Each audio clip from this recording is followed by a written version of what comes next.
এই শফিট, তুই কি ধরনের কথা কস? তুই ফাইজলামি করস কার লগে? তুই তোর যে মাসে মাসে চান্দে টাকা পাঠাইছিস, যেই টাকাতে তুই একটা জমি কিনছত, ওই জমি কি করছত? তুমি যে টাকা পাঠাইছো সেটা মায়ের ওষুধের খরচ আর সংসার চালাইতে শেষ হয়ে গেছে। তাইলে তুই যে জমি কিনছস এই টাকা কই পাইছস? তোমার বউ তো কইছে আমি বলে কামলা গুলোকে চলি, কামলাগিরি করি, ওই মানুষের জমিতে কামলা দিয়া টাকা জমাইয়া জমি কিনছি। যাও। দেখছো দেখছো কি করে গেল? হ্যাঁ চেয়ারম্যান সাহেব, আপনি দেখেন আমি এখন কই যাবো? কোন আমি কোন জায়গায় যাবো? আমি কাগজ লগে এত কিছু করছি, দেখেন কত বড় বেইমানি কথাবার্তা কইতেছে আমার লগে। তুমি কার লগে কি কথা কইতেছো? হ্যাঁ তোমার ভাই নিজের মুখে কইয়া গেছে সে তোমার টাকা দিয়া জমি কিনছে, সব জমি তার নিজের নামে কিনছে। এখনো বাইরে বিশ্বাস করতেছো? এখনো বুঝতে পারতেছো না সে যে তোমার ঠকাইছে? আম্মা আপনি এখনো চুপ করে থাকবেন, কিছুই করবেন না? আপনার ছোট পোলা আপনার বড় পোলারে ঠকাইছে, সে যে এত কষ্ট করে রক্ত পানি কইরা সম্পত্তি করছে, সব সম্পত্তি সে নিজের নামে নিছে, আর আপনি কিছুই করবেন না?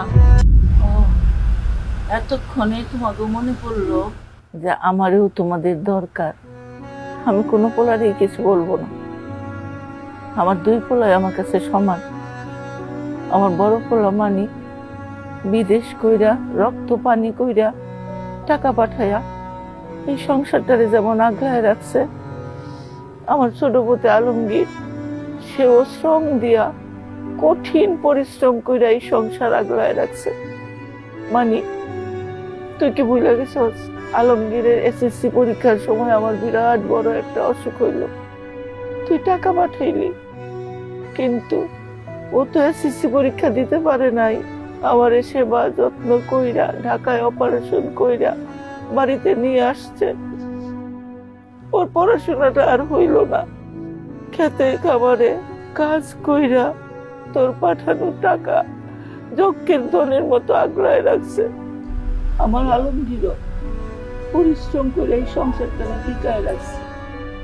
আমি আমার পুত্রের মধ্যে ভাগাভাগি চাই না।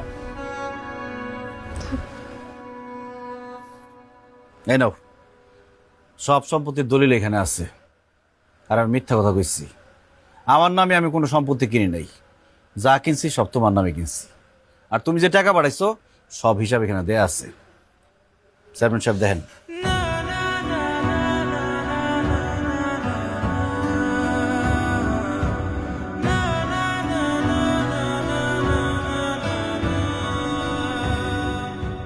মানিক, তুমি আসলে আলমগীরে ভুল বুঝছো। আলমগীর ওইরকম ছেলে না। আলমগীর মতো সৎ ভালো আমগো গ্রামে না খালি